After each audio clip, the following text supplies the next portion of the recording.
kā jau tradicionāli, mēs sapulcējamies, lai atzīmētu bijušajam prezidentam vārdu dienu, pieminētu Kārļus un, protams, atcerētos savu skolu, un ne tikai atcerētos skolu, atcerētos skolotājus, tos, kurus labāk atcerās, tie vienmēr tikai bijuši tie nešpatnākie, vargākie, stingrākie, bet ir arī viņu ne tikai tēls ir palicis, bet arī noteikti palikušas zināšanas, kas ir pats galvenais. Un, protams, arī mēs kas domājam par izglītību, domājam par gan savu skolas attīstību un domājam par pilsētas tēla attīstību. Un, kā teicu, mēs jau veidojam tradīcijas, un šodien arī viena no tradīcijām, un noteikti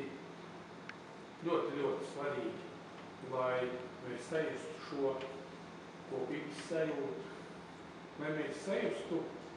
to, ka mēs veidojam rītdienas un to atbildību, kas ir uzlikta un uz kuru mēs esam uzņēmušies, veidojot rītdienu. Rītdienu zināšanu jomā, rītdienu pilsētas attīstības jomā, rītdienu šīs kopības un saliedētības jomā, rītdienu tradīciju jomā. Jā, un visiem liecību šo dienu, kuru mēs, kā teicu, mēs atzīmējam ar savu attieksmi, katrs savu skolu kopībā, pret izglītības sistēmu,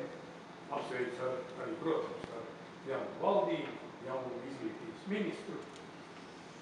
kura, es domāju, domās varbūt tās mazliet mierīgāk, bez tādām ļoti tradīcijām, jau varbūt tās tradīcijām, bet domās par tradīcijām un par skolu vietu mūsu rītdienas izaugsmē.